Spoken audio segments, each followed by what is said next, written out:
ఆత్మతో ప్రకటన గ్రంథము 5వ అధ్యాయము 12, 13, 14 వచనాలను అందరం కూడా కలిసి చదువుకుంటాం. చదవడానికి వచ్చిన వారు, చదవచ్చిన వారు, బైబిల్ ఉన్నవారు మీ బైబిల్ను తెరిచి దేవుని వాక్యాన్ని అందరం కూడా కలిసి చదువుకుంటాం. ప్రకటన గ్రంథము 5వ అధ్యాయము 12, 13, 14 వచనాలను అందరం కూడా కలిసి చదువుకుంటాం. వారు వధింపబడిన గొర్రెపిల్ల శక్తియు, ఐశ్వర్యమును, జ్ఞానమును, బలమును, ఘనతయు, మహిమయు, స్తోత్రమును పొందనగుడని గొప్ప స్వరముతో చెప్పుచుండిరి. అంతటా పరలోకమందును, భూలోకమందును, భూమి క్రిందను, సముద్రములో ఉన్న ప్రతి సృష్టము అనగా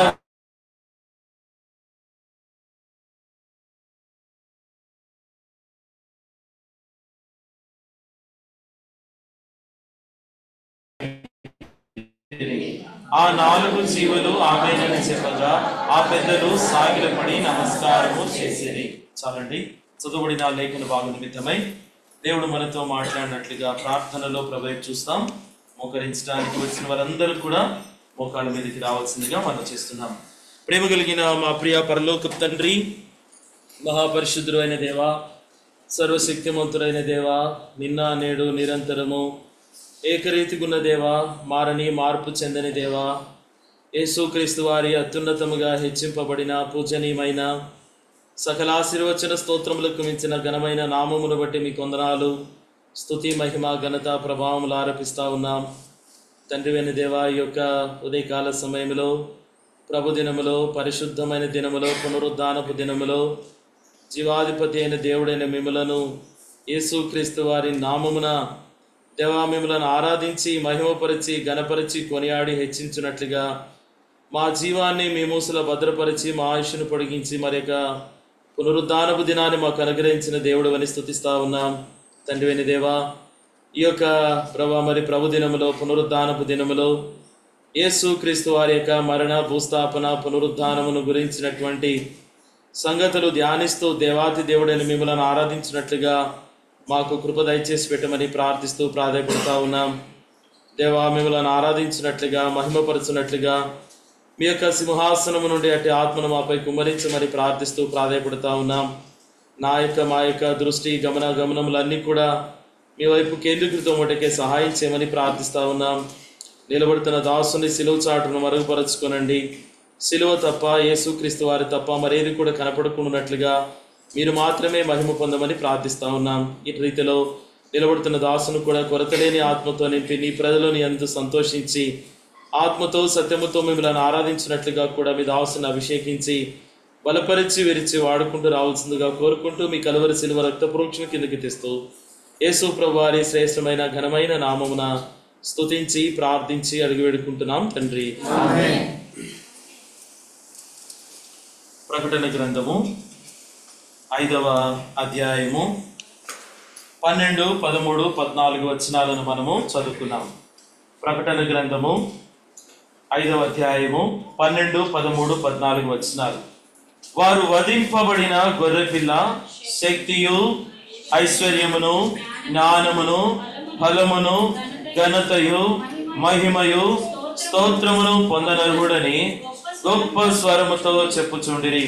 అంతటా పరలోకమందును, భూలోకమందును, భూమి క్రిందను, సముద్రములో ఉన్న ప్రతి సృష్టము అనగా వాటిలోనున్న సర్వమును సింహాసనాసీనుడైన వారికిని, గొర్రెపిల్లకును స్తోత్రమును, ఘనతయు, మహిమయు, ప్రభావమును యుగయుగములు కలుగునుగాకని చెప్పుట వింటిని. చాలండి. ఉదయకాల సమయంలో చదువుకున్న యొక్క లేఖన భాగంలో ఇక్కడ ఒక ఆరాధన అనేది కనబడుతుంది. అవునండి. ఈ యొక్క ఆరాధన ఎక్కడ చేస్తున్నారు? ఈ ఆరాధన వెరీ గుడ్, పరలోకములో జరిగినటువంటి ఆరాధన. ఇక్కడ ఎలాగా ఆరాధిస్తున్నారు, ఎవరెవరు ఆరాధిస్తున్నారు, ఎవరిని ఆరాధిస్తున్నారు అనేటువంటి సంగతి కూడా క్లియర్ గా స్పష్టంగా ఇక్కడ మనకి కనబడుతుంది. అవునండి. సింహాసనాసీనుడైనటువంటి వానికిని, తర్వాత గొర్రె పిల్లకును, అంటే సింహాసనాసీనుడైనటువంటి దేవునికిని, వధింపబడినటువంటి గొర్రె పిల్లకును వాళ్ళు ఆరాధిస్తూ ఉన్నారు పరలోక రాజ్యములో. అయితే ఎవరెవరు ఆరాధిస్తా ఉన్నారు అక్కడ? పరలోకంలో ఉన్నవారు, తర్వాత భూలోకములో, తర్వాత భూమి క్రింద సముద్రములోను ఉన్న ప్రతి సృష్టము అనగా వాటిలోనున్న సర్వమును ఏమని ఆరాధిస్తా ఉన్నారు? సింహాసనాసీనుడైన వారికి, గొర్రెపిల్లకును స్తోత్రమును ఘనతయు మహిమయు ప్రభావమును యుగయుగములు కలుగునుగాకని చెప్పుట వింటిని. కాబట్టి ఈ లేఖనాలను ఆధారంగా చేసుకొని మనం కూడా ప్రభుని ఆరాధించాలి. అక్కడున్నటువంటి పరలోకంలోని సైన్య సమూహము గాని, కెరూబులు గాని, సెరాపులు గాని, దేవదూతలు గాని, పరిశుద్ధులు గాని, మంచి ఆత్మలు గాని, వీరందరూ కూడా దేవాతి దేవుణ్ణి ఆరాధిస్తా ఉన్నారు. ఎందుకనంటే, అయా నీ కుమారుడైనటువంటి యేసుక్రీస్తు వారు వధింపబడినటువంటి గొర్రెపిల్లగా మరణించి సమాధి చేయబడి 3వ దినమున మృత్యుంజయుడై లేచి మరణపుములను విరిచినటువంటి దేవుడుగా ఉన్నాడు.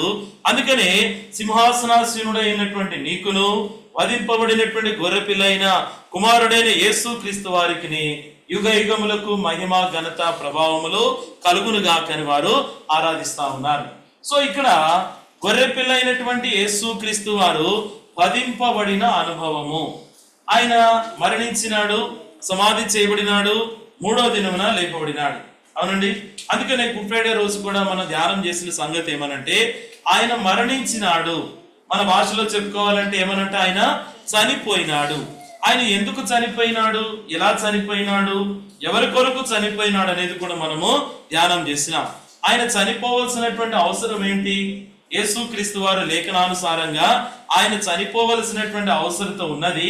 కానీ ఎవరైతే ఈ రీతిగా చేస్తారో వారికి ఏమవుతుందంట? శ్రమ అనేది కూడా ఉంటా ఉన్నది. అందుకనే ఆయన మరణించినాడు. ఎందుకు చనిపోయినాడు అనంటే, మొదటిగా మనం ఏమో చెప్పుకుంటా ఉన్నాము, ఆయన ఎవరి కొరకంట? వెరీ గుడ్, భక్తిహీనుల కొరకు ఆయన చనిపోయినాడు. రెండవదిగా పాపుల కొరకు చనిపోయినాడు. మూడవదిగా శత్రువులమై ఉండగా ఆయన మన కొరకు చనిపోయినాడు. తర్వాత దేవుని ఉగ్రత నుండి మనం తప్పించబడటానికి, ఆ ఉగ్రత నుండి తప్పించడానికి యేసుక్రీస్తు వారు మనకు బదులుగా ఆయన మరణించి చనిపోయినాడని మనం చెప్పుకున్నాం. అలాగే ఈరోజు పునరుద్ధానం, అలాగే ఆయన జయము పొందినటువంటి అనుభవాలు, ఆయన మరణించి సమాధి చేయబడి తిరిగి 3వ దినమున లేపబడినటువంటి అనుభవాలు, అంటే పునరుద్ధానుడై లేచినటువంటి దినం అనేది కూడా మనము చెప్పుకుంటా ఉన్నాం. అందుకనే యోహాను సువార్త 10వ అధ్యాయము 18వ వచనంలో మనం ఒక మాట చెప్పుకున్నాం. ఏమన్నానంట? ప్రాణము పెట్టుటకును మరలా దాన్ని పొందుకొనుటకును నాకు అధికారము కలదు అని ఆయన చెప్తా ఉన్నాడు. అంటే ప్రాణము పెట్టడానికి, మరలా దాన్ని తీసుకొనుటకే ఆయన అధికారము కలిగిన వాడిగా ఉన్నాడని చెప్తున్నాం. కాబట్టి ఉదయకాల సమయంలో ఆయన జయము పొందిన వాడిగా ఉన్నాడు. వేటి పైన ఆయన జయము పొందినాడు? పునరుద్ధానుడై లేవటం ద్వారా. ఎన్నో సందర్భాల్లో కూడా ఒక వ్యక్తి అనారోగ్య పరిస్థితిలో ఉన్నాడు అనంటే చివరి మరణపు అంచుల వరకు కూడా వెళ్ళి సజీవంగా బ్రతికినాడు అని అంటే ఏమనంటారు? భూమి మీద ఇంకా కూడా ఏమని అంటారు? నూకలు ఉన్నాయి అని అంటారు. లేకపోతే నిజంగా దేవుడు ఈ వ్యక్తిని నూతన జీవం అనేది ఇచ్చాడని చెప్తా ఉంటారు. ఇంకా దేవుని ఏర్పాట్లు ఉన్నారని కూడా చెప్తా ఉంటారు. నిజంగా యేసుక్రీస్తు వారు ఆ మరణము పైన, ఇంకా చెప్పాలంటే ఈ పునరుద్ధానపు దినమున వేటి పైన ఆయన జయము పొంది పునరుద్ధానుడై లేచినాడనే దాన్ని బట్టి మనము ఆరాధిస్తాం. చూడండి, ఇదే అధ్యాయంలో కూడా మనం గమనిస్తే ప్రకటన గ్రంథము 5వ అధ్యాయము 5వ వచనం, ఆ పెద్దలలో ఒకడు ఏడవకుము, ఇదిగో దావీదుకు చిగురైన యూదా గోత్రపు సింహము 7 ముద్రలను తీసి ఆ గ్రంథమును విప్పుటకై జయము పొందనని నాతో చెప్పాను. ఎవరంట? యూదా గోత్రపు సింహమైనటువంటి గొర్రెపిల్ల, వధింపబడిన గొర్రెపిల్ల, ధర్మశాస్త్రమును కొట్టివేసి సంపూర్ణంగా నెరవేర్చి దాన్ని కొట్టివేయబడినటువంటి గొర్రెపిల్ల ఈ యొక్క ముద్రలను విప్పుటకు జయము పొందినని చెప్పాను. నిజంగా జయము పొందడం ఎన్నో సందర్భాల్లో కూడా, ఇప్పుడు మన 2 వ్యక్తులు కూర్చున్నారు అనుకోండి, కూర్చున్న వ్యక్తి ఇంకో వ్యక్తిని లేపాలంటే లేపగలడా? లేపలేడు. ఎందుకు? ఇద్దరు కూడా కూర్చుంటే లేపాలంటే లేపలేరు. ఒక వ్యక్తిని లేపాలనంటే మనము నిలబడిన అనుభవంలో ఉన్నప్పుడే కూర్చున్న వ్యక్తిని మనము లేపగలం. అలాగే ఒక మరణానుభవంలో ఉన్నటువంటి వ్యక్తిని జయము పొందలేనటువంటి వ్యక్తిని, ఈ లోకం అనేటువంటి ఆశలలో కోరికలలో ఈడవబడుతున్నటువంటి వ్యక్తిని, ధర్మశాస్త్రములకు లోనైనటువంటి వ్యక్తిని విడిపించాలి అని అంటే ఆ విడిపించే వ్యక్తి వీటన్నిటిపైన ఏముండాలంట? జయం అనేది పొంది ఉండాలి. అందుకని ఇక్కడ ఎవరు ఏడుస్తా ఉన్నారు? ఇక్కడ భక్తులైన యోహాను ఏడుస్తా ఉన్నారు. అయ్యో, ఈ గ్రంథాన్ని, ఈ 7 ముద్రలు విప్పుటకు ఎవరైనా యోగ్యులైన వారు ఎవరైనా ఉన్నారంటే ఆ దేవదూత అంట ఉంది, అయ్యా ఎందుకు ఏడుస్తావు? నువ్వు ఏడనవసరం లేదు. యూదా గోత్రపు సింహమైన వధింపబడిన గొర్రెపిల్ల ఈ గ్రంథమును విప్పుటకు ఆయన యోగ్యుడు, ఆయన చేయించిన వాడిగా ఉన్నాడు. సో నిజమే, ఉదయకాల సమయంలో పునరుద్ధానపు దినములో యేసు క్రీస్తు వారి జయించిన కొన్ని సంగతులను గురించి మనం ధ్యానించి దాన్ని బట్టి ప్రభువును మనము ఆరాధిస్తాం. దానికంటే ముందుగా ఇంకొక మాట చూడండి. లూకా సువార్త 24వ అధ్యాయము 5-6 వచనాలు. లూకా సువార్త 24వ అధ్యాయము 5-6 వచనాలు. వారు భయపడి ముఖములను నేల మోపి ఉండగా వీరు సజీవుడైన వానిని మీరెందుకు మృతులలో వెతుకుచున్నారు? ఆయన ఇక్కడ లేడు, ఆయన లేచి ఉన్నాడు, ఆయన ఇంకా గలిలయలో ఉండినప్పుడు. ఇక్కడ కొంతమంది స్త్రీలు గాని పురుషులు గాని యేసు క్రీస్తు వారి యొక్క సమాధికి ఏం చేయాలని వెళ్ళినారంట? సుగంధ ద్రవ్యాలు తీసుకొని యేసు క్రీస్తు వారి యొక్క సమాధికి పూయాలని వెళ్ళినారు. అక్కడ ఒక దేవదూత ఉన్నది. ఆ దేవదూత స్త్రీలతో పురుషులతో అంటా ఉన్నది. ఏమంటుందంట? ఆ సజీవుడైనటువంటి దేవునిని మీరెందుకు మృతులలో వెతుకుతున్నాడు? ఆయన ఇక్కడ లేడు, ఆయన లేచి ఉన్నాడు. అంటే ఆయన పునరుద్ధానుడై ఆయన లేచిన వాడిగా ఉన్నాడు. సో కాబట్టి ఈ వధింపబడిన గొర్రెపిల్ల జయము పొందింది. ఆయన జయము పొంది మనకి కూడా జయం ఇచ్చింది. ఏ విషయాలపైన జయం ఇచ్చింది అనేది ధ్యానం చేస్తాం. చూడండి, మొదటిగా మనం గమనిస్తే పేతురు రాసిన మొదటి పత్రిక 2వ అధ్యాయము 21, 22, 23, 24 వచనాలు. క్రీస్తు కూడా మీ కొరకు బాధపడి మీరు తన అడుగు జాడలయందు నడుచుకున్నట్లు మీకు మాదిరి ఉంచిపోయెను. ఆయన పాపము చేయలేదు, ఆయన నోటను ఏ కపటమును కనబడలేదు, ఆయన దూషింపబడి బదులు దూషింపలేదు, ఆయన శ్రమ పెట్టబడి బెదిరింపక న్యాయముగా తీర్పు తీర్చు దేవునికి తన్ను తాను అప్పగించుకొనెను. మనము పాపముల విషయమై చనిపోయి నీతి విషయమై జీవించినట్లు ఆయన తానే తన శరీరమందు మన పాపములను మ్రాను మీద మోసుకొనెను. ఆయన పొందిన గాయముల చేత మీరు స్వస్థత నొందిరి. చూడండి, మొట్టమొదటిగా వధింపబడిన గొర్రెపిల్ల ప్రభువైన యేసు క్రీస్తు వారు దేనిపైన జయము పొందినాడు అని అంటే చెప్పండి? పాపము పైన ఆయన జయం అనేది పొందినాడు. ఇక్కడ రాయబడింది, ఆయన పాపము చేయలేదు, ఆయన నోటను ఏ కపటమును కనబడలేదు. పాపము అనంటే రకరకాలైనటువంటి సందర్భాలు ఉంటాయి. అవునండి, దేవుని వాక్యం చెప్తా ఉన్నది, ఆజ్ఞ అతిక్రమమే పాపము, పాపములను తీసివేయటకే యేసుక్రీస్తు వారు ప్రత్యక్షమాయనని చెప్పబడింది. కొన్ని రకాలైనటువంటి పాపాలు. అవునండి, దురభిమాన పాపము ఉన్నదా లేదా? అభిమానం అనేది దురభిమానంగా పోతే అదేమవుతుంది? పాపం అవుతుంది. కొంతమంది నోటి ద్వారా పాపం, చూపుల ద్వారా పాపం, మాటల ద్వారా పాపం, ఇంకా చెప్పాలంటే క్రియల ద్వారా పాపం, రకరకాలైనటువంటి సందర్భాలు. అప్పుడు దాకా మంచుకున్న వ్యక్తి ఏమనంట, ఆ వ్యక్తిని ఏదైనా ఒక మాట అన్నాం అనుకోండి, నిందించినామో దూషించినామో ఒక దెబ్బ కొట్టినాం అనుకోండి, అసలు స్వభావం అనేది ఆ వ్యక్తిలో నుండి ఏమొస్తుందంట? బయటకు వస్తుంది. అప్పుడు దాకా మంచి వ్యక్తి అనుకున్నాము, ఒక మాట నోరు సారంటే ఏమైందంట? అతని స్వభావం అనేది బయటకు వస్తుంది. కానీ ఇక్కడ చూడండి, యేసుక్రీస్తు వారు వధింపబడిన గొర్రెపిల్లగా జయము పొందినాడంటే ఆయన శ్రమ పెట్టబడినప్పటికీ, ఆయన బాధింపబడినప్పటికీ, అన్యాయపు తీర్పు నొందినప్పటికీ, ఇంకా చెప్పాలనంటే కఠినమైన రీతిలో ఆయన శ్రమ పెట్టినప్పటికీ కూడా ఆయన పాపము చెయ్యలేదు, ఆయన నోట ఏ కపటమును కూడా రాలేదు. అంటే దాని అర్థం ఏంటంటే ధర్మశాస్త్రం అంతా నెరవేర్చాలి అని అంటే పాపము లేకుండా ఉండాలి, పాపము పైన జయము పొందాలి అంటే యేసుక్రీస్తు వారి పాపము పైన జయము పొందిన వాడిగా ఉన్నాడు. అందుకని చూడండి ఏమనుంటున్నారంట 24వ వచనంలో, మనము పాపముల విషయమై చనిపోయి నీతి విషయమై జీవించినట్లుగా ఆయన తానే తన శరీరమందు మన పాపములను మ్రాను మీద మోసుకొనెను. Very good. ఏమనంట? మనము పాపముల విషయమై చనిపోయి, ఏమనంట? పాపముల విషయమై చనిపోయి నీతి విషయమై జీవించినట్లుగా ఆయన పాపము పైన జయము పొందినవాడిగా ఉన్నాడు. అవునండి, పాపముల విషయమై చనిపోయి అంటే దాని అర్థం ఏంటి?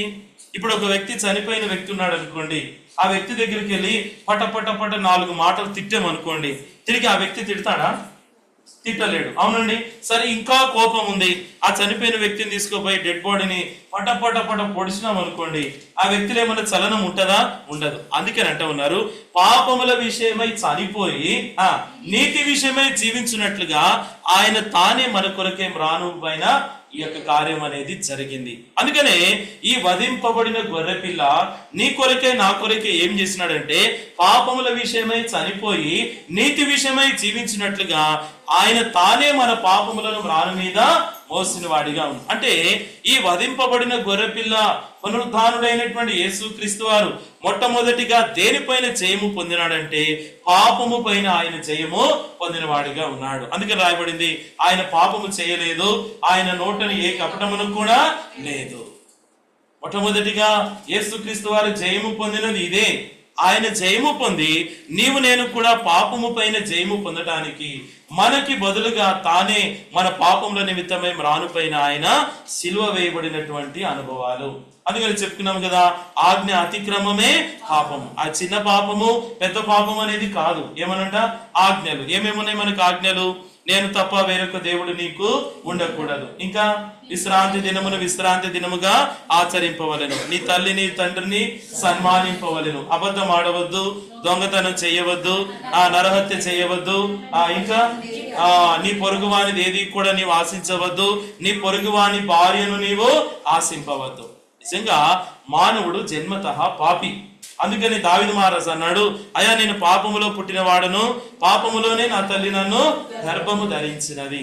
ఈ పాపములను తీసివేయటానికే యేసుక్రీస్తు వారు పాపము పైన జయము పొంది మనకు ఆ పాపము పైన ఏమిచ్చినాడంట? జయం అనేది అనుగ్రహించిన వాడిగా ఉన్నాడు. సో కాబట్టి ఈ వధింపబడిన గొర్రెపిల్ల, జయము పొందినటువంటి గొర్రెపిల్ల యేసుక్రీస్తు వారు మొదటిగా దేనిపైన జయము పొందినాడు అనంటే పాపము పైన జయము పొంది మనము పాపము విషయమై చనిపోయి నీతి విషయమై బ్రతుకున్నట్లుగా మన పాపములను ఆ మ్రాను పైన ఆయన మోసినవాడు. అందును బట్టి దేవుని మనము ఆరాధించాలి. రెండవ సంగతి చూడండి, ఆది కాండము 3వ అధ్యాయం. పాపమును బట్టి లోకంలోనికి ఏమొచ్చిందంట? ఇంకా ఆది కాండము ఇంకా 3వ అధ్యాయములో ఏమొచ్చింది? ఆది కాండము 3వ అధ్యాయము 14వ వచనం.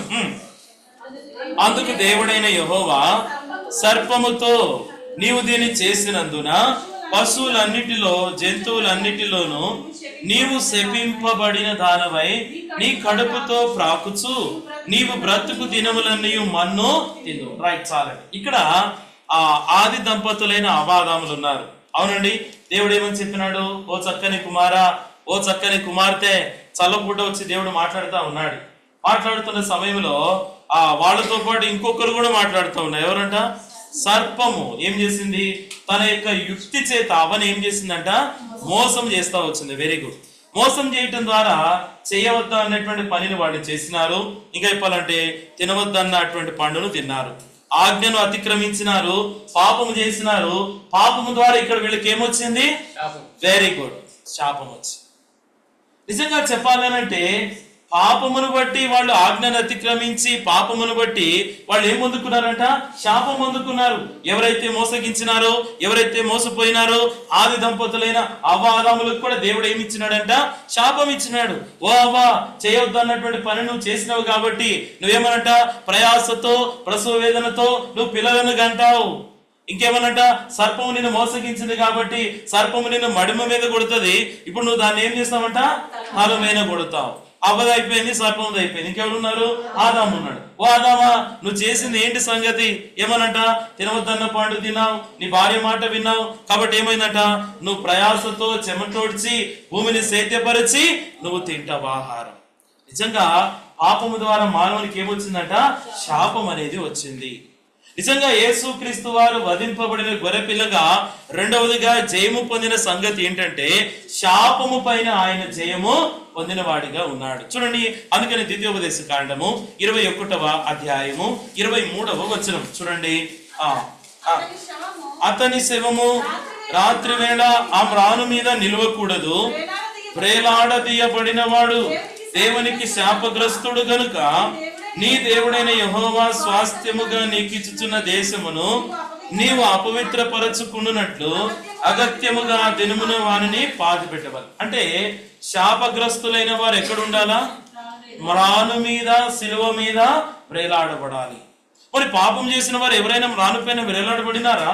మానవులలో ఎవరైనా? అక్కడ మనం చిట్ట చివరిగా గమనిస్తే యేసుక్రీస్తు వారు కల్వరి శిలువలో ఉన్నప్పుడు కుడివైపున ఎడమవైపున దొంగలు వేలాడదీయబడిన వారిగా ఉన్నారు. పాత నిబంధన ప్రకారంగా, ధర్మశాస్త్ర ప్రకారంగా పాపమును బట్టి శాపగ్రస్తుడైన వాడు మ్రాను పైన వేలాడబడాలి. అయితే మానవాళి యొక్క శాపమును తొలగించడానికి, దానిపైన జయము పొందడానికి దేవుని కుమారుడైన యేసుక్రీస్తు వారే ఏమన్నారంట? మ్రాను పైన శాపగ్రాహిగా వేలాడుతూ వచ్చినాడు. అంటే శాపము పైన ఆయన జయము పొంది మానవాళి అందరి శాపమును పైన ఏం చేసినాడంట? జయం అనుగ్రహించిన వాడిగా ఉన్నాడు. చూడండి, అందుకని గలతీయులకు రాసిన పత్రిక 3వ అధ్యాయము 14వ వచనం చూడండి.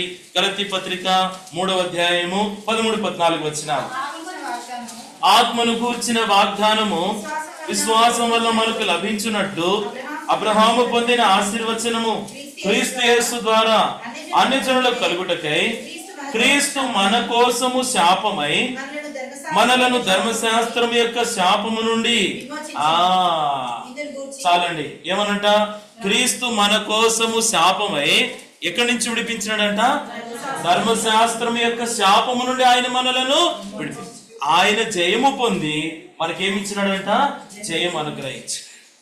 మొదటిగా పాపము పైన జయము పొందినాడు, మనకి పాపము పైన జయం ఇచ్చినాడు. రెండవదిగా శాపము పైన జయము పొందినాడు, రెండవదిగా మనకి కూడా శాపము పైన ఆయన జయం అనుగ్రహించిన వాడిగా ఉన్నాడు. అదే ఆ శిలువలో, ఆ యొక్క చిందించిన రక్తములో, ఆ భూస్థాపనలో, ఆ పునరుద్ధానములో కలిగిన కార్యమే ఆయన జయము పొందినటువంటి అనుభవాలు. చూడండి, ఇంకొంచెం కనుక ముందుకెళ్తే యోహాను సువార్త, అందుకని మనం చదువుకున్న ఆ మాట చూడండి. 10వ అధ్యాయము 18వ వచనం మనం చదువుకున్నాం. చూడండి, యోహాను సువార్త 10:18. ఎవడును నా ప్రాణములు తీసుకొనడు, నా అంతటా నేనే దాన్ని పెట్టుచున్నాను. దాని పెట్టుటకు నాకు అధికారము కలదు, దాన్ని తిరిగి తీసుకొనుటకు నాకు అధికారము కలదు. నా తండ్రి వలన ఈ ఆజ్ఞ పొంది తినను. అందుకనంటా ఉన్నారు, ప్రాణము పెట్టుటకును ప్రాణము తీసుకొనుటకును నాకు అధికారము కలదు. ఆ ఉదయకాల సమయంలో ప్రకటన గ్రంథములో పరలోకంలో ఉన్నటువంటి ఆరాధన, ఈనాడు దేవుడు నీవు నేను కూడా ఆరాధించాలని విజయోత్సవముతో ఊరేగించుతున్న దేవునికి స్తోత్రం అన్నట్లుగా దేవుణ్ణి ఆరాధించాలి. ఎవరెవరు ఆరాధిస్తున్నారు అక్కడ? పరలోక సైన్య సమూహమును, పరలోకమును, ఇంకా భూమి మీదను, భూమి క్రిందను, అందులో ఉన్న ప్రతి సృష్టము కూడా దేవుని ఏం చేస్తున్నారంట? ఏమని ఆరాధిస్తున్నారు? సింహాసనాసీనుడైన వానికిని, గొర్రె పిల్లకును, మా రక్షణకై స్తోత్రమని ఎలుగెత్తి యుగ యుగములకు దేవునికి మహిమ కలుగునుగాక. అక్కడ ఉన్నటువంటి 4 జీవులు గాని అందరూ కూడా దేవుని ఏం చేస్తున్నారంట? ఆరాధిస్తున్నారు, స్వాగతం పలికినారు పరలోక రాజ్యంలో. ఓ వధింపబడిన గొర్రెపిల్ల, నీకు స్వాగతం, శక్తియు బలమును మహిమయు ఘనతయు ప్రభావమును నీవే పొందనర్హుడైనది. ఎందుకంటే నువ్వు శరీరం పైన జయము పొందినావు, పాపము పైన జయము పొందినావు, శాపము పైన జయము పొందినావు. ఎందుకనంటే ప్రాణము పెట్టుటకును మళ్ళా దాన్ని తీసుకున్నటకు నీవు అధికారం కలిగిన నిజమైన దేవుడు. అందును బట్టి యుగ యుగములకు నీకే మహిమ ఘనత ప్రభావము కలుగునుగా. 3వ సంగతి చూసుకుంటాం. చూడండి, అపోస్తల కార్యములు 2వ అధ్యాయము 24వ వచనం. అపోస్తల కార్యములు 2:20. మరణము ఆయనను బంధించి ఉంచుట అసాధ్యము గనుక దేవుడు మరణ వేదనలను తొలగించి ఆయనను లేపెను. మూడవదిగా జయము పొందిన 3వ సందర్భం ఏంటంట? మరణము పైన ఆయన జయము పొందినాడు. చెప్పండి, మొదటిగా దేనిపైన జయము? పాపము పైన. రెండవదిగా శాపము పైన. మూడవదిగా మరణము పైన జయం. అందుకనంటే ఉన్నారు, మరణము ఆయనను బంధించి ఉంచుట అసాధ్యము. ఈ పునరుద్ధానుడైనటువంటి దేవుణ్ణి, యేసుక్రీస్తు వారిని మరణము బంధించి ఉంచుట అసాధ్యము. చూడండి, దీనికి సాదృశ్యంగా ఒక మాట గమనిస్తే రోమిలకు రాసిన పత్రిక 5వ అధ్యాయము 12వ వచనం. రోమపత్రిక 5:12.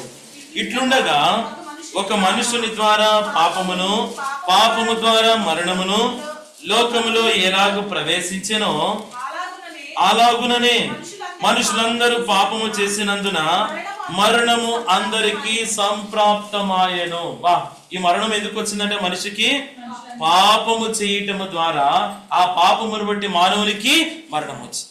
మరి ఈ మరణాన్ని జయించాలి, మానవుడి యొక్క రెండవ మరణాన్ని జయించాలి అని అంటే దాన్ని తప్పించగలిగిన వారు కూడా ఏం చేయాలి? మరణాన్ని జయించాలి.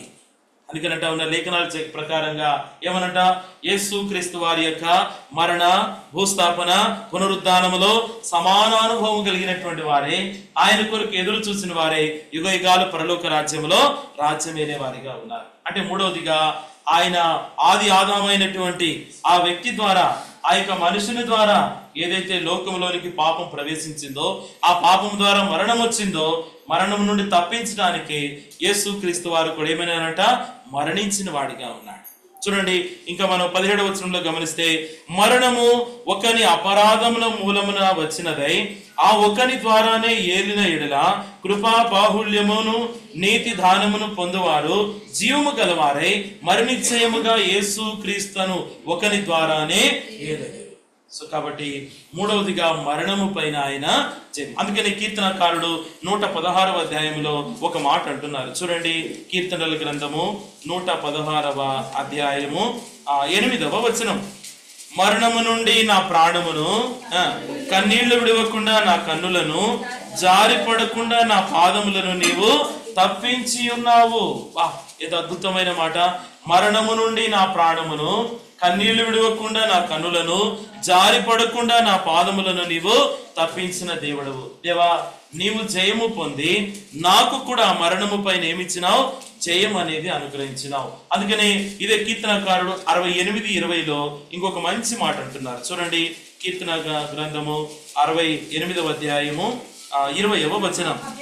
దేవుడు మా పక్షమున పూర్ణ రక్షణ కలుగు చేయు దేవుడై ఉన్నాడు, మరణము తప్పించుట ప్రభు అయిన యెహోవా వశం. అది ఏమనట? మరణము తప్పించుట ప్రభు అయిన యెహోవా వశం. ఆయన పాపము పైన జయము పొందినాడు, శాపము పైన జయము పొందినాడు. మూడవదిగా మరణము పైన జయము పొంది ఇప్పుడు ఆరాధిస్తున్నాడు కీర్తనకారుడు. మరణము నుండి నా ప్రాణమును, కన్నీళ్లు విడవకుండా నా కన్నులను, జారిపడకుండా నా పాదములను నీవు తప్పించు. మరణము తప్పించుట ప్రభు అయిన యెహోవా వశం. దేవా, పాపమును బట్టి, శాపమును బట్టి నేను మరణించి నిత్య నరకానికి వెళ్ళవలసిన వాడను. అయితే నువ్వు వీటన్నిటిపైన జయము పొంది నాకు కూడా నీవు జయం అనేది అనుగ్రహించిన దేవుడు. చూడండి, అందుకని ఇంకొక మాట చూసుకొని ముగించుకుంటాం. యోహాను సువార్త 5వ అధ్యాయము 24వ వచనం. యోహాను సువార్త 5:24.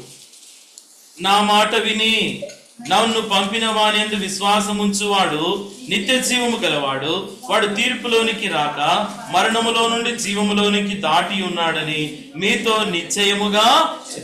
ఏమైందంట? మరణములో నుండి జీవములోనికి దాటి ఉన్నాడని మీతో నిశ్చయముగా చెప్పుచున్నాను. ఈ ఉదయకాల సమయంలో, ఈ పునరుద్ధానపు దినములో దేవాతి దేవుని మనము ఆత్మతో సత్యముతో ఆరాధించాలి అని అంటే ఆయన పునరుద్ధానుడుగా జయము పొంది విజయోత్సవముతో పరలోక ప్రవేశం అనేది జరిగింది. అయితే ఆయన ఈ భూమి మీద ఉన్నటువంటి దినాల్లో దేనిపైన జయము పొందినాడు అనేది మనం చెప్పుకున్నాం. ప్రాముఖ్యంగా 3 విషయాలు. 4వది ఏమనంటే సమాధి పైన కూడా ఆయన ఏమైందట? జయము పొందిన వాడిగా ఉన్నారు. అందుకని అంటారు ఇప్పటికీ కూడా ఆయన సమాధి ఎలా ఉందంట? ఖాళీగానే ఉంది, ఇస్రాయేలులోనే ఉంది. ఆయన సమాధి ఎలా ఉందంట?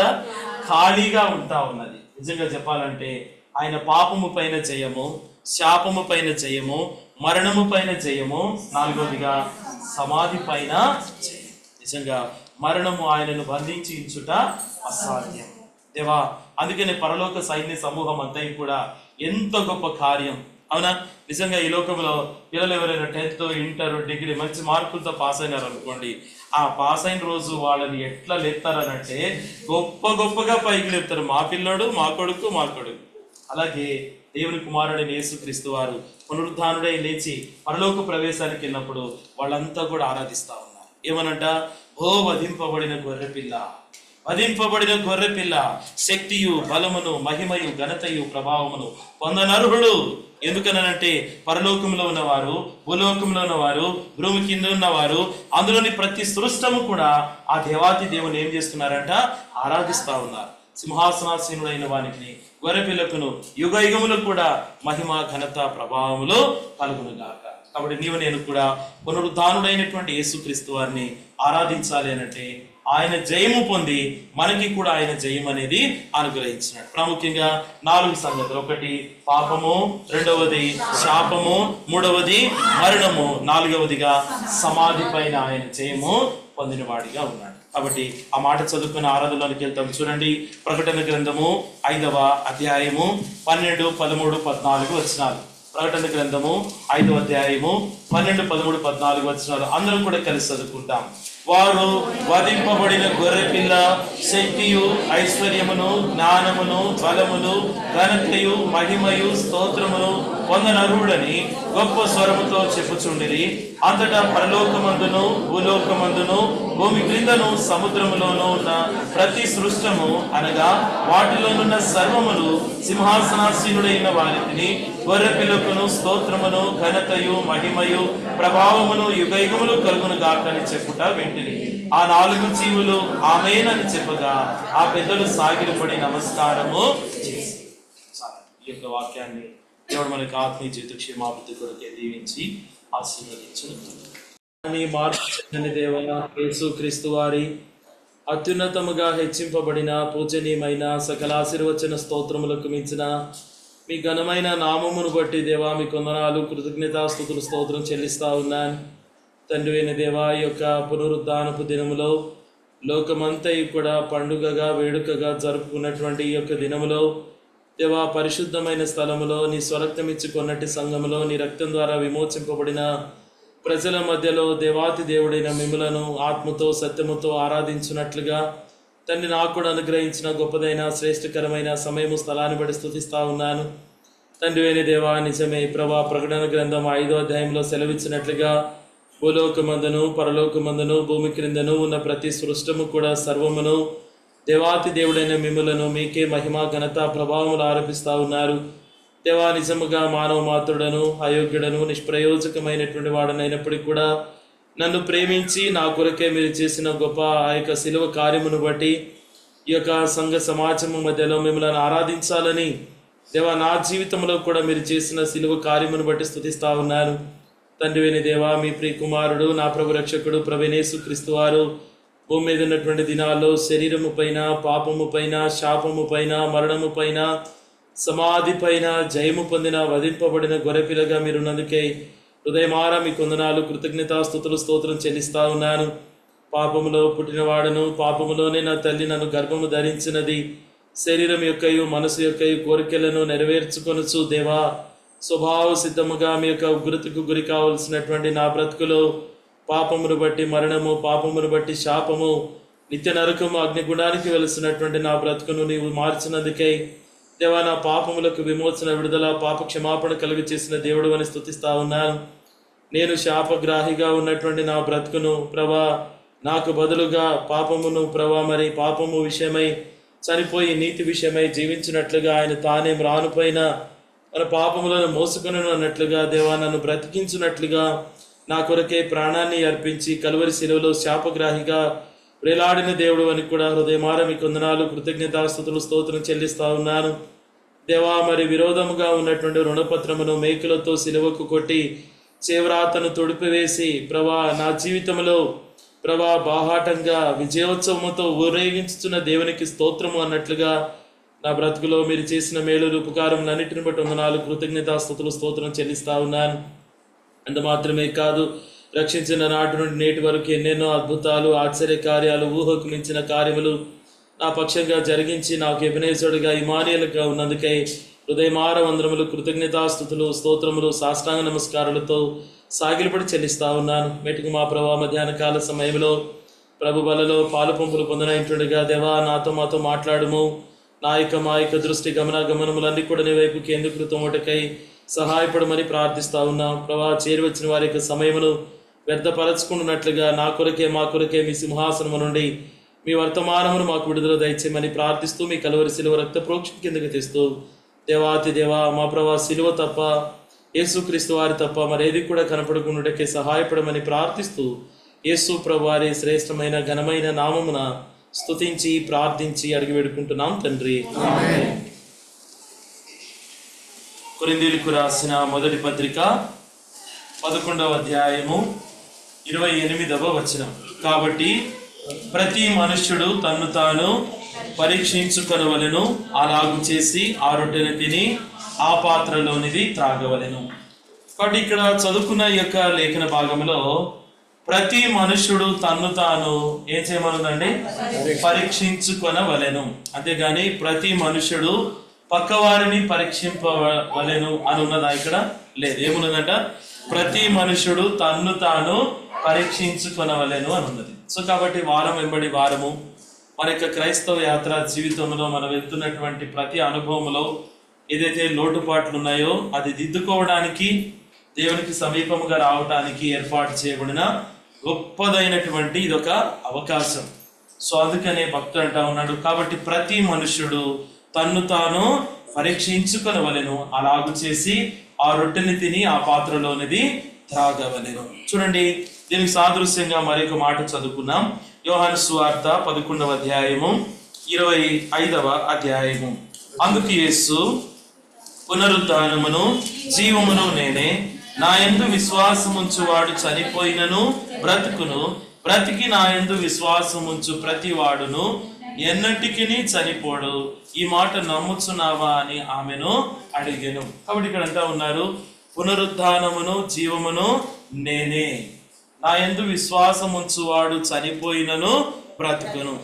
అంటే ఇక్కడ చూడండి, చనిపోయిన అనుభవము, బ్రతికిన అనుభవము. ఇప్పుడు చనిపోయినటువంటి చేప నీటిలో ఎలా వెళ్ళిపోతుందండి?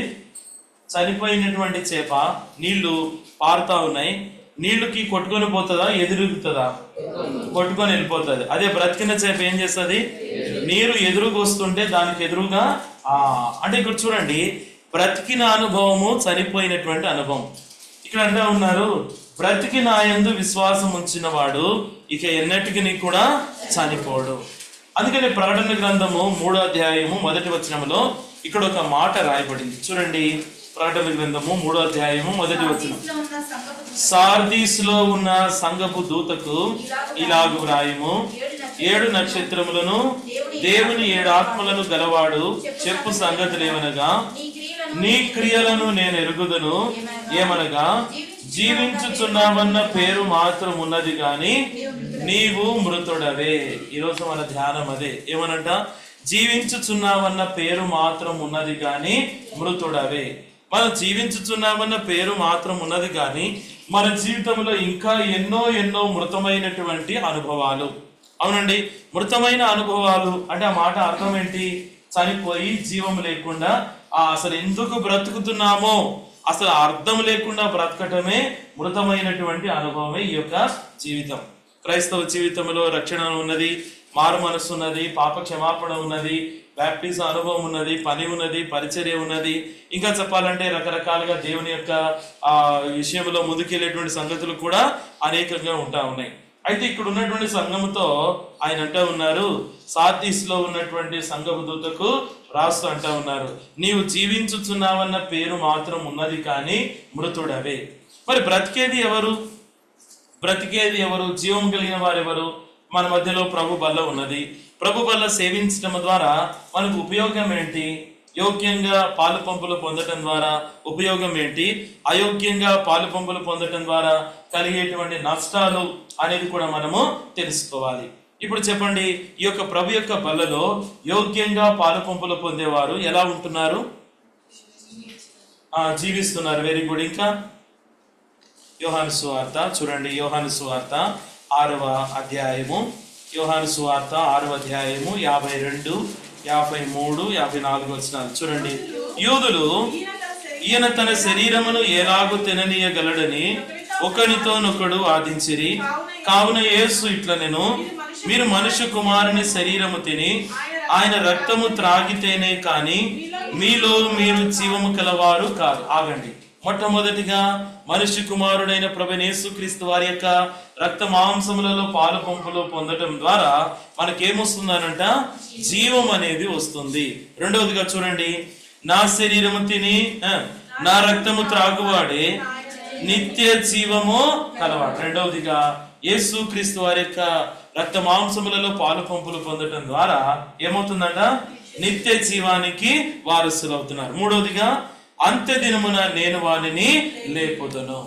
సో కాబట్టి ఇక్కడ అంటూ ఉన్నారు, మనలో మనము జీవము కలిగిన వారముగా ఉండాలి అని అంటే, నిత్య జీవానికి వారసులముగా ఎంచబడాలి అనంటే, అంత్య దినమున లేపబడాలి అని అంటే యేసు క్రీస్తు వారి యొక్క రక్త మాంసములలో పాలు పంపులు అనేవి పొందాలి. పొందే విధానం కూడా ఎలాగంట? యోగ్యమైనటువంటి రీతిలో పాలు పంపులు అనేవి పొందాలి. ఇది యోగ్యంగా పాలు పంపులు పొందటం ద్వారా మన జీవితంలో కలిగేటువంటి ఉపయోగాలు. మరి అయోగ్యంగా ప్రభు యొక్క బలలో పాలు పంపులు పొందితే ఏమవుతుంది? ఏముందంట? కొరింథీ మొదటి పత్రిక 11వ అధ్యాయంలో ఎవరుందంట? రోగులుగా ఉన్నారు, బలహీనులుగా ఉన్నారు, చాలా మంది నిద్రిస్తున్నారు, శిక్షా విధిలోనికి వస్తా ఉన్నారు. సో కాబట్టి మన మధ్యలో ఉంచబడినటువంటి ప్రభు బల్ల అది రొట్టె ద్రాక్షారసమే కావచ్చు, కానీ దేనికి సాదృశ్యముగా ఉందంట? యేసు క్రీస్తు వారి యొక్క శరీరానికి, రక్తానికి సాదృశ్యముగా ఉన్నది. కాబట్టి ప్రకటన 3:1 చెప్పినట్లుగా జీవించుచున్నావన్న పేరు మాత్రం ఉన్నది కానీ మృతుడవే అనంటే ప్రభు బలలో పాలు పంపులు పొందుతున్నాం, ఆ యొక్క ప్రార్థన చేసుకుంటున్నాం, వాక్యాన్ని వింటున్నాం, మళ్ళీ ఆదివారం వచ్చేలకే మళ్ళీ యథారాజ తదా ప్రజ. ఎన్నో సందర్భాల్లో కూడా ఈ రోజు చెప్పినటువంటి వాక్యానుకూలంగా మళ్ళా తిరిగి వచ్చేంత వరకు కూడా మనం నిలబడినామనంటే పరీక్షించుకుంటే ఒక్కసారిగా బోర్ల పడినటువంటి పరిస్థితులు. అందుకనంటే ఉన్నారు, జీవించుచున్నామన్న పేరు మాత్రం ఉన్నది కానీ మృతమైనటువంటి అనుభవాలు. బైబిల్లో కొంతమంది భక్తులు ఉన్నారు, అందుకనంటే ఉన్నారు, పునరుద్ధానమును జీవమును నేనే, నా యందు విశ్వాసం ఉంచిన వాడు చనిపోయినా కూడా బ్రతుకుతాడు. ఉదయం మధ్యాహ్న కాల సమయంలో చనిపోయిన వారు కూడా బ్రతకటము, మృతమైనటువంటి వారు కూడా బ్రతకటం అంటే భౌతికమైనటువంటి శరీరం కాదు, ఆత్మ సంబంధమైన రీతిలో ప్రభుని సేవించే విషయంలో, ఆత్మీయమైనటువంటి జీవితంలో మృతమైనటువంటి అనుభవాల నుండి మరలా తిరిగి బ్రతికింపబడాలి అని అంటే ఎలా? అందుకనంటే ఉన్నారు, నా యందు విశ్వాసం ఉంచిన వాడు. బైబిల్లో ఎంతో మంది విశ్వాస వీరులు ఉన్నప్పటికీ కూడా 1-2 బలహీనతను బట్టి కూడా సరిచేయబడి తిరిగి సమకూర్చబడిన వారు కూడా ఉన్నారు. చూడండి, అందుకని ఇక్కడ కనుక మనం గమనిస్తే ఆదికాండము 18వ అధ్యాయంలోనికి వెళ్తే, ఆదికాండము 18వ అధ్యాయం ఇక్కడ ఎవరు కనపడుతున్నారండి? అబ్రహాము కనపడుతున్నారు. చూడండి, ఆదికాండము 18వ అధ్యాయము 9వ వచనం.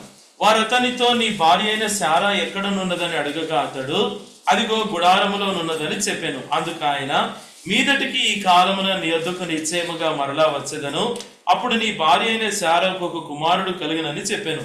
శారా ఆయన వెనుక నుండిన గుడారపు ద్వారమందు వినుచుండెను.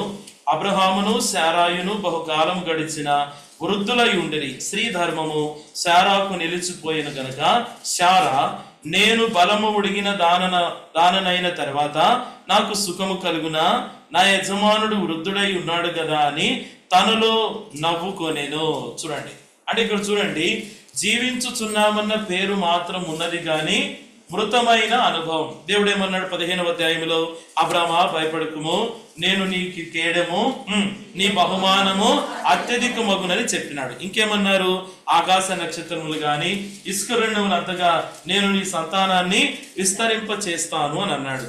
అప్పటి వరకు బాగుంది. 18వ అధ్యాయంకి వచ్చేలకనే ఏమనంట? మంచిగా విందు భోజనం అనేది ఏర్పాటు చేసినారు.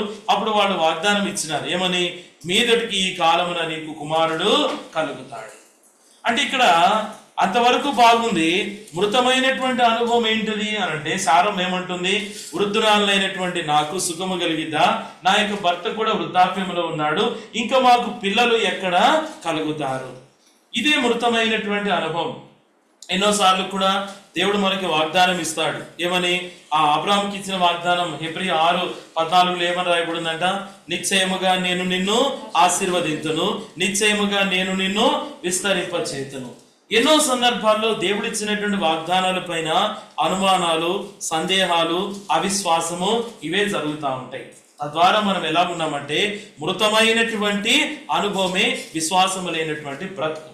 అందుకని అంటా ఉన్నారు ఆ విశ్వాసము కూడా ఎలా ఉండాలంట, క్రియలతో కూడినదిగా సాగిపోవాలి. నిజంగా ఎప్పుడైతే ఈ యొక్క శారమ్మ అవిశ్వాసముతో వెళ్తా వచ్చిందో, వెళ్ళింది కొంతకాలానికి విసిగిపోయింది. ఏమన్నదంట, అయ్యా దాసి అయినటువంటి ఆగరు ఉంది కదా, ఏమనంట, ఆమెతో కనుక వెళ్ళినట్లయితే నీకు పిల్లలు అనేది కలుగుతారు. శారమ్మ మాట విన్నాడు, వెళ్ళినాడు. ఆమె కూడా గర్భవతి అయింది. అప్పటి నుండి టార్చర్ మొదలైంది. ఏమనంటుంది, పొమ్మన్నది ఆమె, పొమ్మన్నది ఆమె, పిల్లలు కలగటానికి వెళ్ళన్నది ఆమె. చివరికి ఏమనంటుందంట, నా ఉసురు నీకు తగులును గాక. ఎన్నో సందర్భాల్లో దేవుడిచ్చిన వాగ్దానాల విషయమై అవిశ్వాసముతో మృతమైన జీవితంలో ఏమనంట ఇలాగ పోతాం. మళ్ళీ దేవుణ్ణి ప్రశ్న వేస్తాం, నాకెందుకు ఈ శత్రువు పెట్టినావు, నాకెందుకు ఈ శత్రువు ద్వారా బాధ, నాకెందుకు ఇలాంటి అనుభవం. ఇదే విశ్వాసం లేనటువంటి బ్రతుకు. అందుకంటా ఉన్నారు, పునరుద్ధానమును జీవమును నేనే, నా యందు విశ్వాసం ఉంచిన వాడు చనిపోయినా కూడా బ్రతుకుతాడు. అదే విశ్వాసం. మనం అందరం కూడా చెప్తా ఉంటాం, అయ్యా మీరంతా ఎవరంటే మేము బిలీవర్స్ అండి అని అంటాం. అంటే దాని అర్థం ఏంటి, మేము విశ్వాసులము. ఎన్నో రకాలుగా పేరుకు మాత్రం విశ్వాసులముగా ఉంటాము, కానీ దేవుడిచ్చినటువంటి మాట విషయమై, వాగ్దానాల విషయమై విశ్వాసంతో బ్రతకడం అనేది చాలా అరుదుగా ఉంటా ఉన్నది. అందుకని ఆ సంఘమును పోలుస్తూ దేవుడు మనల్ని అంటున్నాడు, ఏమనంట, జీవించుచున్నావన్న పేరు మాత్రం ఉన్నది కానీ నీవు మృతుడివే. నిజంగా దేవుడు ఏమైనా మాట తప్పేవాడా అంటే ఉన్నారు, దేవుడు అబద్ధం ఆడుటకు ఆయన మానవ మాత్రుడు కానే కాదు. చూడండి ఇంకొంచెం ముందుకెళ్తే, ఇది ఆదికాండము 21వ అధ్యాయము 1వ వచనంలో చూడండి, యెహోవా తాను చెప్పిన ప్రకారము శారాను దర్శించెను. యెహోవా తానిచ్చిన మాట చొప్పున శారాను గూర్చి చేసెను. ఎట్లనగా దేవుడు అబ్రహాముతో చెప్పిన నిర్ణయ కాలంలో శారా గర్భవతి అయి అతని ముసలితనమందు అతనికి కుమారుని కనెను. అప్పుడు అబ్రహాము తనకు పుట్టిన వాడును తనకు శారాకు కనిన వాడునైన తన కుమారునికి ఇస్సాకు అను పేరు పెట్టాను. ఏమన్నా మాట తప్పిపోయిందా, పొల తప్పిపోయిందా? దేవుని వాక్యం అంటుంది, ఆకాశము గతిస్తుంది, భూమి గతిస్తుంది, కానీ నా మాటలు ఏమాత్రము కూడా గతింపవు. అందుకని అంటా ఉన్నారు, ఎన్నో సందర్భాల్లో ఇలాంటి రీతిలో మనం వెళ్తా ఉంటాం. అందుకని అంటా ఉన్నారు, ఇదే మృతమైనటువంటి అనుభవము. చూడండి, తన ఏమనంట హాగరుతో వెళ్ళినటువంటి సందర్భాలు ఉన్న, ఇష్మాయిలు పుట్టినాడు, శ్రమ పెట్టింది, బాధ పెట్టింది, దేవుడు పంపివేయమన్నాడు. ఆ వ్యక్తిని కూడా దేవుడు ఏం చేసినాడు, అద్భుతంగా ఆశీర్వదించినాడు. ఈ వ్యక్తిని కూడా ఒక గొప్ప జనముగా నేను చేస్తాను. తర్వాత ఇంకా ఇలాంటి అన్ని జనాంగంలో నుండి వచ్చి విశ్వసించి ఆశీర్వదింపబడిన వారు ఎవరున్నారు? మోయాబు ప్రాంతంలో నుండి వచ్చింది, భర్తను పోగొట్టుకున్నది. ఏమైందనంట, అద్భుతముగా బోయాజుతో ఆ యొక్క వివాహం అయింది, కుమారుడు కూడా కలిగినాడు. అవునండి, ఇంకెవరున్నారు చెప్పండి? ఎవరంట, వెరీ గుడ్, రాహాబు. ఏమైందంట, అన్ని జనాంగం మధ్యలో ఉన్నది, అందరూ కూడా ఒక ముద్ర వేసినారు. ఏమనంట, ఆమె ఒక వేశ్య. ఎన్ని రకాలుగా మాట్లాడుంటారు, ఎన్ని రకాలుగా నిందించుంటారు. ఆమెతో కలిసి నడవాలంటే, ఆమెతో కలిసి భోజనం చేయాలంటే, ఆమెతో కలిసి ఏదైనా మార్గంలో వెళ్ళాలి అనంటే ఎన్నెన్నో రకాలైనటువంటి అవమానాలు, నిందలు. కానీ చివరికి వచ్చేలకి యాకోబు పత్రికలో రాయబడింది ఏమనంట, రాహాబు అనేటువంటి వేశ్య కూడా తన యొక్క విశ్వాసం ఎలా చూపెట్టిందంట, క్రియలతో తన యొక్క విశ్వాసాన్ని చూపించింది. కాబట్టి ఈ పరిశుద్ధ గ్రంథంలో ఆమెకి స్థానం కూడా తగ్గింది. అలాంటి జీవితాల వ్యక్తులు మనం ఏం చేస్తాం, మనం పోల్చుకొని మనం బాగున్నాం కదా, నా భర్త బాగున్నాడు కదా, నా పిల్లలు బాగున్నారు కదా, నా భార్య బాగుంది కదా, ఎన్నో రకాలైనటువంటి అతిశయించేటువంటి సంగతులు. అందుకని అంటా ఉన్నారు, జీవించుచున్నావన్న పేరు మాత్రం ఉన్నది కానీ మృతుడవే. నిజంగా ఈమెంత విశ్వాసం, అబ్రహాముకు భారీగా ఉంది శారమ్మ. ఎన్ని సంగతులు ఉన్నప్పటికీ కూడా పిల్లల దగ్గరకు వచ్చేసరికి ఏమైందంట, అసహనము, అపనమ్మకము, నవ్వు, హేళన, దేవుని యొక్క మాట యందు నమ్మిక లేనటువంటి పరిస్థితి. దేవుడు ఒక సమయం అనేది వచ్చింది, ఏం జరిగిందట, తాను చెప్పిన మాట ప్రకారంగా ఆ యొక్క శారాకు కుమారుడు కలిగాను. నవ్వు కలిగినటువంటి అనుభవాలు. నిజమే, ప్రభు యొక్క బలలో పాలు పంపులు పొందాలి అంటే మన జీవితంలో ఎదిగిన క్రైస్తవులు అయినప్పటికీ కూడా కొన్ని సందర్భాల్లో ఈ విశ్వాసం అనేది ఏమవుతుందట, సన్నగిల్లిపోయినటువంటి అనుభవాలు. ఇది మొదటి సంగతి. రెండవ సంగతి కనుక గమనిస్తే చూడండి, యోహాను సువార్త 11వ అధ్యాయంలోనే ఇంకొక సంగతి చూస్తాం. చూడండి, యోహాను సువార్త 11వ అధ్యాయము 11వ వచనం. ఆయన ఈ మాటలు చెప్పిన తర్వాత మన స్నేహితుడైన లాజరు నిద్రించుచున్నాడు, అతని మేలు కొలుప వెళ్ళుచున్నానని వారితో చెప్పగా శిష్యులు, ప్రభువా అతడు నిద్రించినలా బాగుపడినది. యేసు అతని మరణమును గూర్చి ఆ మాట చెప్పెను గాని వారు ఆయన నిద్ర విశ్రాంతిని గూర్చి చెప్పెననుకొనిరి. కావున యేసు, లాజరు చనిపోయెను, మీరు నమ్మునట్లు నేనక్కడ ఉండలేదని మీ నిమిత్తము సంతోషించుచున్నాను. ఆయనను అతని యొద్దకు మనము వెళ్ళుదము రండని స్పష్టముగా వారితో చెప్పగా. రెండవదిగా మృతమైనటువంటి అనుభవము. ఇది కూడా విశ్వాసానికి సంబంధించింది. మొదటి సంగతి విశ్వాసానికి సంబంధించింది, రెండవ సంగతి విశ్వాసానికి సంబంధించింది. యేసు ప్రభువారు వచ్చినారు, పదే దగ్గరగా 8 సార్లు కూడా బెతనియాను దర్శిస్తా వచ్చినారు. బెతనియాకి వెళ్ళినప్పుడు ప్రతిసారి కూడా ఎవరింటికి వెళ్ళినాడు? మార్తా, మరియా, లాజర్ ఇంటికి వెళ్ళినారు. అవునండి. వెళ్ళిన తర్వాత లాజరు చనిపోయినాడు. యేసు ప్రభువారు వేరే దగ్గర ఉన్నారు. ఇప్పుడు యేసు ప్రభువారు వచ్చిన తర్వాత మార్తమ్మ యేసు ప్రభువారిని ఒక ప్రశ్న వేస్తా ఉంది. ఏమన్నట్టుంది? ప్రభా, నీవు గాన ఇక్కడ ఉన్నట్లయితే నా తమ్ముడు చనిపోయి ఉండేటువంటి వాడు కాదు. నిజంగా చెప్పాలంటే యేసు ప్రభువారి పైన ఆమె కలిగినటువంటి విశ్వాసము, యేసు క్రీస్తు వారి గురించినటువంటి ఆమె చూసిన ఎదురు చూపు ఎలా ఉందంట? ఎంతో దృఢంగా ఉంటా ఉన్నది. అందుకని అంటా ఉన్నది, నువ్వు గనక ఇక్కడ ఉన్నట్లయితే నా తమ్ముడు చనిపోయి ఉండేవాడు కాదు అంటా ఉన్నారు యేసు ప్రభువారు. మార్తా, నీ తమ్ముడు బ్రతుకుతాడని నువ్వు నమ్ముతున్నావనంటే ఆమె ఏమన్నది? చెప్పిన వాక్య ప్రకారంగా పునరుద్ధానమందు లెగుస్తాడని, అంత్యదినమందు లెగుస్తాడని నేను నమ్ముతున్నానయ్యా అని అన్నది. అవునండి. ఈ సంభాషణ అంతా జరిగిన తర్వాత ఏం జరిగిందో చూడండి. 39వ వచనంలో, యేసు రాయి తీసివేయుడని చెప్పగా చనిపోయిన వారి సహోదరి అయిన మార్తా, ప్రభువా అతడు చనిపోయి 4 దినములైనది గనుక ఇప్పటికీ వాసన కొట్టునని ఆయనతో చెప్పాను.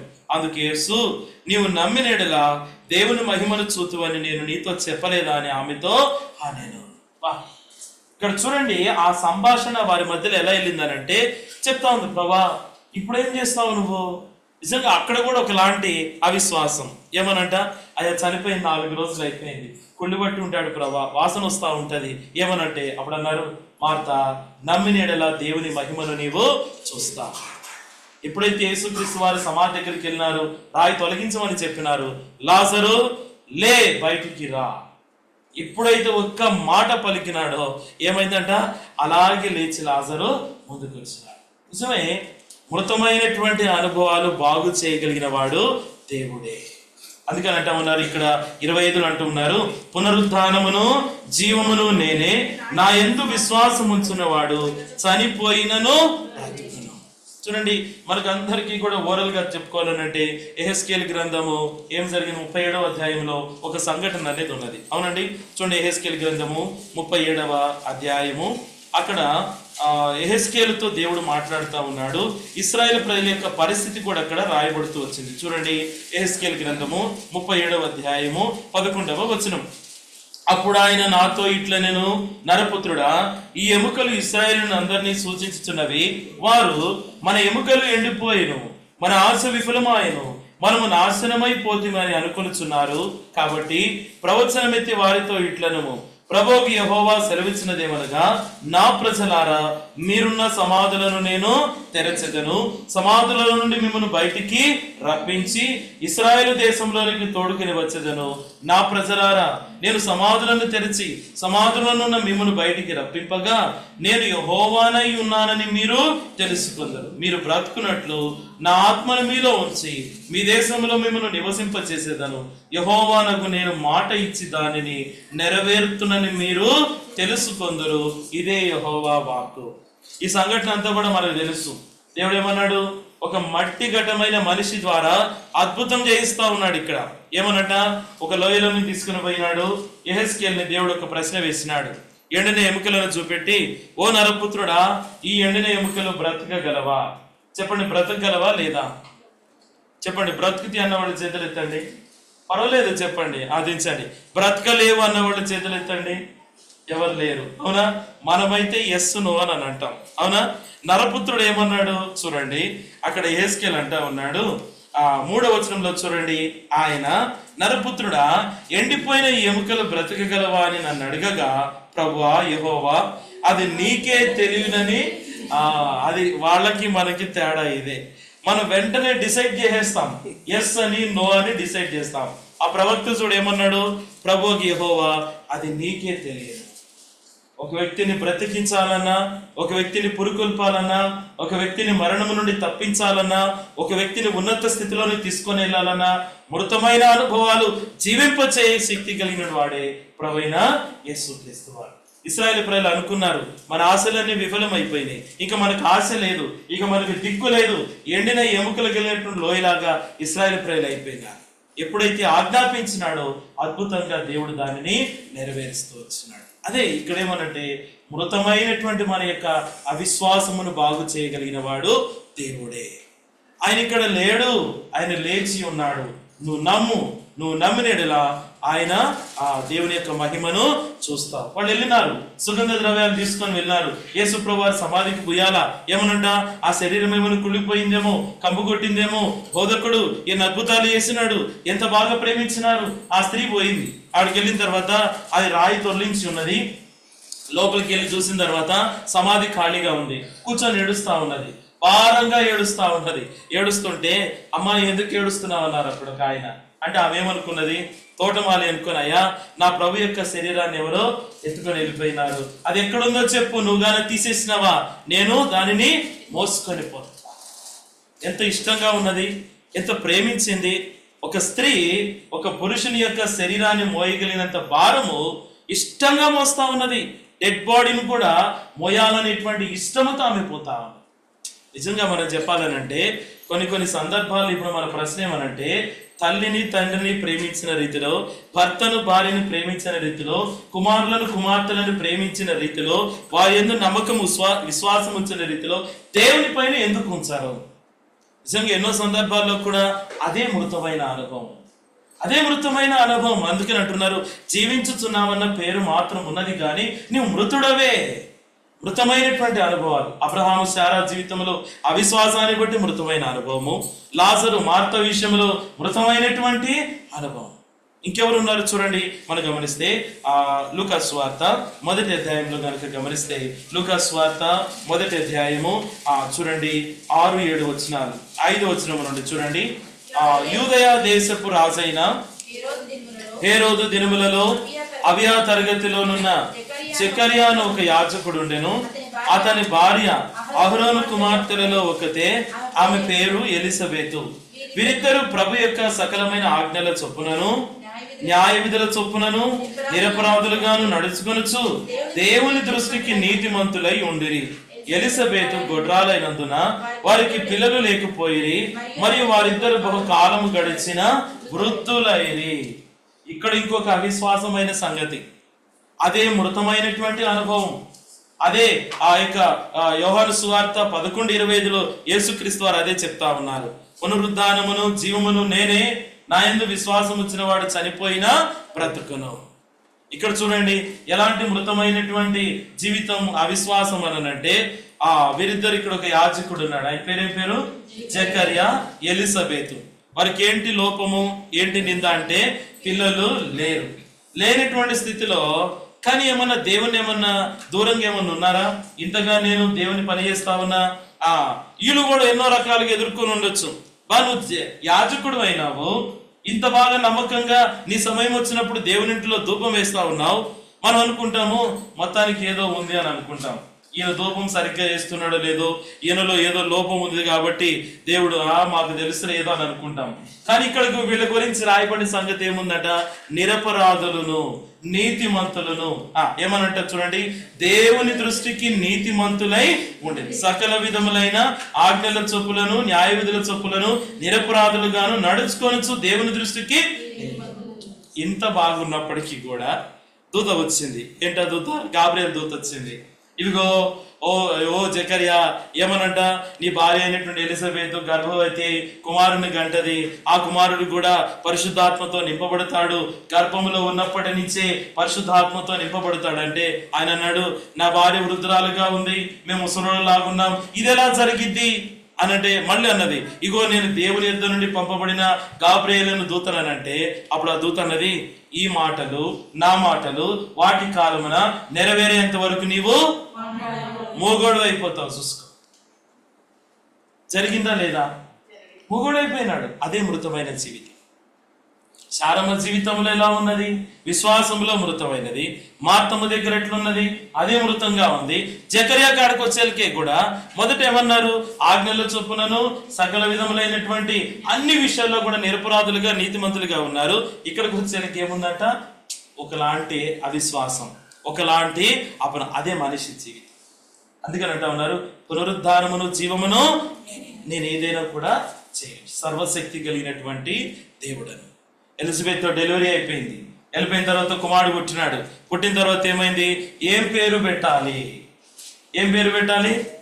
యోహాన్ అని పేరు పెట్టాలి.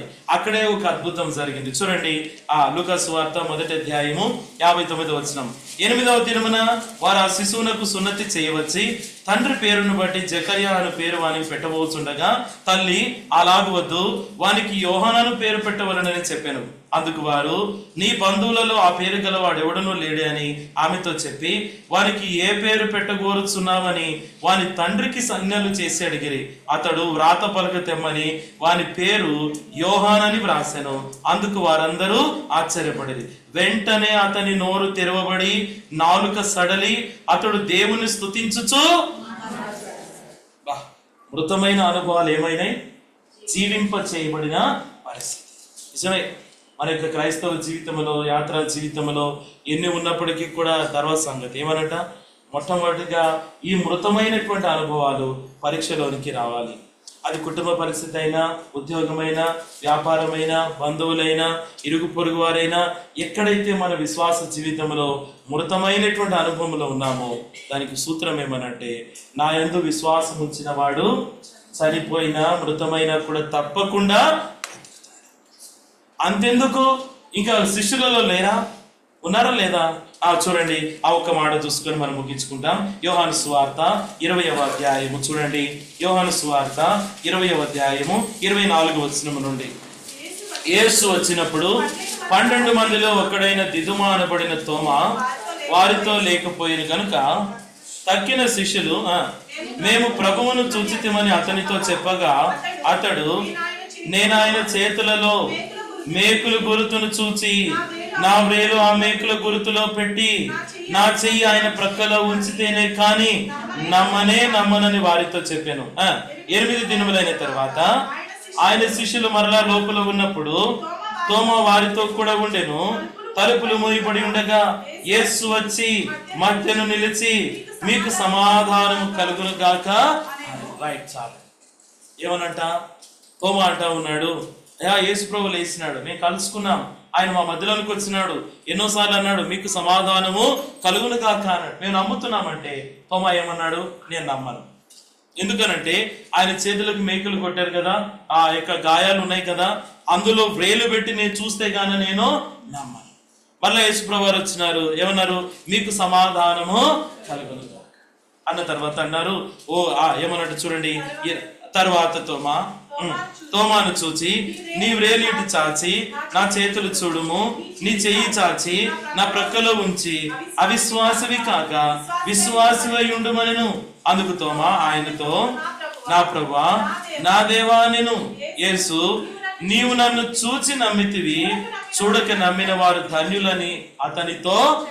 అది చూసి నమ్మిన వారు కంటే చూడక నమ్మిన వారు ధన్యులు. నిజమే, ప్రభు యొక్క బలలో పాలు పొంగులు పొందాలి అని అంటే ఏమనంట? జీవించుచున్నావన్న పేరు మాత్రం ఉన్నది కానీ మృతుడవే. ఎన్నో సందర్భాల్లో ఒక అద్భుతం కొరకు, ఒక ఆశ్చర్యం కొరకు, స్వస్థత కార్యం కొరకు, రిజల్ట్ కొరకు, ది బెస్ట్ రిజల్ట్ కొరకు, వివాహం కొరకు యేసు ప్రభు నమ్ముకునేది కాదు. యేసు ప్రభు నమ్ముకున్నామంటే దేని కొరకు? ఈ లోకములు ఈ ప్రాణమును విడిచిన తర్వాత మన యొక్క ఆత్మ ఎక్కడ ఉండాలట? యుగయుగాలు దేవునితో కూడా పరలోక రాజ్యంలో.